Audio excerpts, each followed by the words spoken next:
De même que chacun en ce monde passe par toutes sortes de malheurs, toutes sortes de souffrances, de douleurs, de solitude désespérée.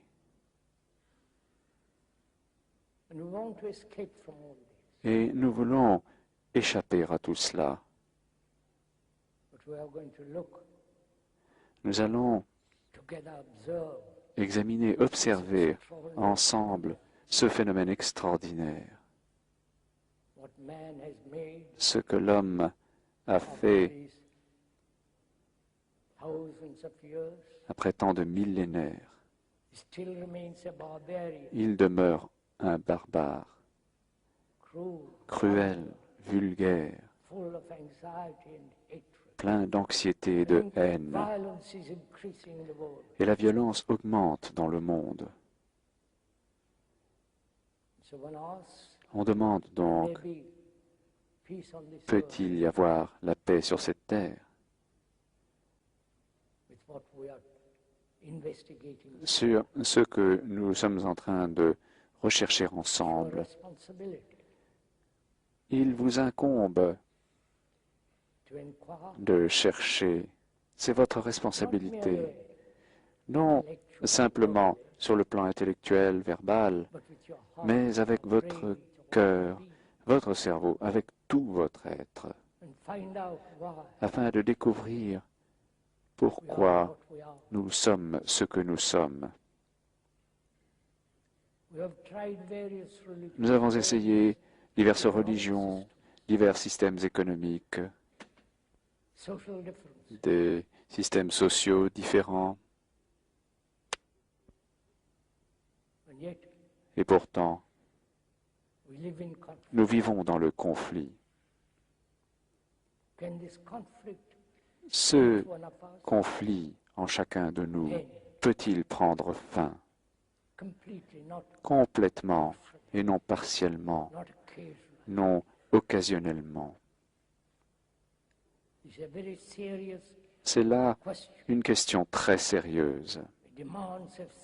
Elle exige une réponse sérieuse. Et il ne s'agit pas de dire c'est possible ou ce n'est pas possible, mais il faut chercher au fond, très au fond de la question, afin de voir pourquoi les êtres humains, vous y compris, et peut-être même l'orateur, vivons en conflit perpétuel, dans les problèmes, dans les divisions. Pourquoi avons-nous divisé le monde en nationalités, en groupes religieux, avec leur comportement social et tout le reste? Pouvons-nous sérieusement cet après-midi chercher s'il est possible de mettre fin au conflit, d'abord psychologiquement, intérieurement,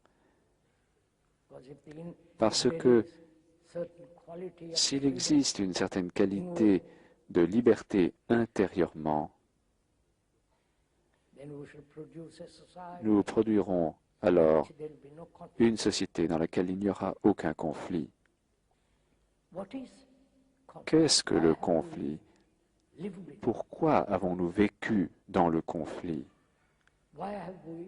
Pourquoi avons-nous des problèmes? Qu'est-ce qu'un problème? Recherchez, s'il vous plaît, avec l'orateur. Étudiez avec lui cette question. Qu'est-ce qu'un problème? La signification étymologique de ce mot est quelque chose qui vous est lancé. Un problème est un défi, une chose à laquelle vous devez répondre. Mais si vous commencez à vous plonger dans toute la nature d'un problème,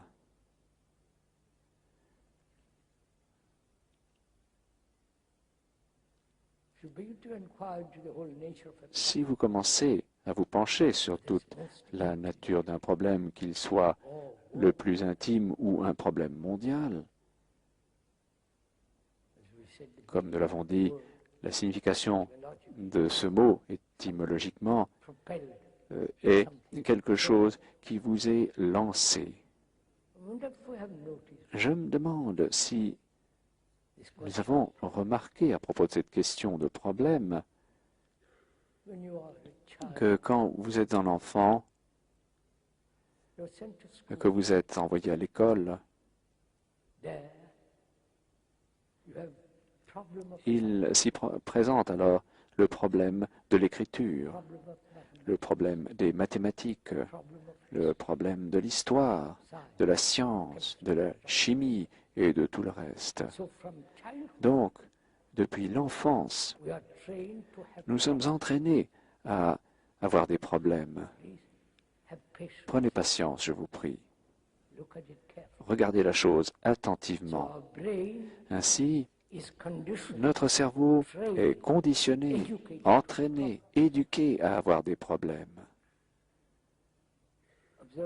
Observez cela pour vous-même. Et, je vous prie, ne vous contentez pas d'écouter l'orateur. Donc, depuis l'enfance, nous sommes entraînés, éduqués, conditionnés à avoir des problèmes. Et quand de nouveaux problèmes surgissent, ce qui arrivera inévitablement, notre cerveau étant déjà plein de problèmes, essaye de résoudre un nouveau problème et par là augmente le nombre de problèmes. Et c'est ce qui est en train de se passer dans le monde. Les politiciens partout dans le monde augmentent problème après problème et ils n'ont trouvé aucune réponse. Alors, est-il possible? Écoutez, s'il vous plaît. Est-il possible d'avoir un cerveau libre de problèmes, de sorte que vous puissiez résoudre des problèmes, et non un cerveau encombré de problèmes? Est-ce possible? Également, si vous dites que ce n'est pas possible ou que c'est possible, vous avez stoppé votre recherche. Ce qui est important dans cette recherche, c'est qu'il faut avoir énormément de doutes, de scepticisme,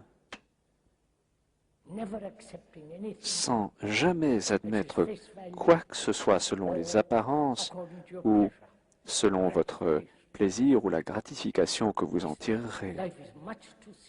La vie est bien trop sérieuse. Chaque être humain, qu'il soit noir, blanc, pourpre ou de quelque couleur que vous vouliez, et psychologiquement, c'est un fait, une vérité, et non quelque chose inventé par l'orateur. C'est observable. Vous pouvez le voir sur chaque visage sur cette terre. Et ainsi, psychologiquement, vous êtes le restant de l'humanité.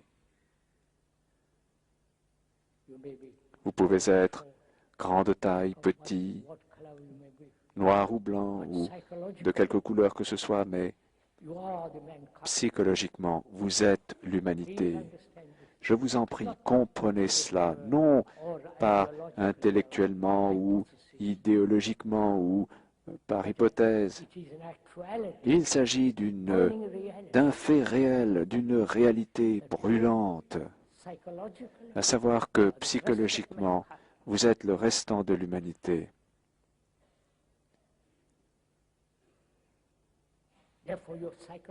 Par conséquent, psychologiquement, vous n'êtes pas des individus.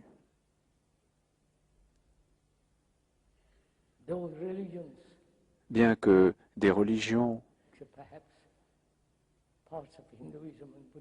certaines parties de l'hindouisme et du bouddhisme exceptées peut-être, ont encouragé le sens d'une croissance individuelle en sauvant des âmes individuelles et tout cela.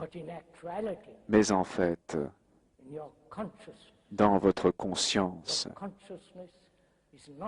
cette conscience n'est pas la vôtre, elle est celle du restant de l'humanité, parce que nous passons tous par la même meule, le même conflit sans fin, et ainsi de suite. Quand on prend conscience de cela, non pas de façon émotionnelle, non pas en tant que concept intellectuel,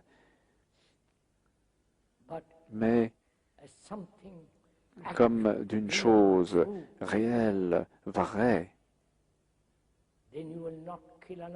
alors vous ne tuerez pas un autre être humain.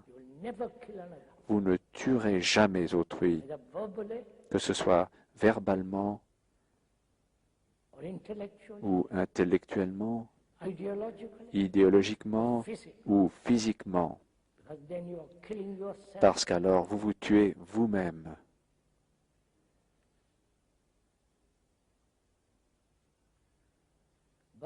Mais l'individualité a été encouragée partout dans le monde, chacun luttant pour lui-même, pour son succès, pour son accomplissement, ses réalisations, poursuivant ses désirs et créant le chaos dans le monde. Comprenez cela avec beaucoup d'attention.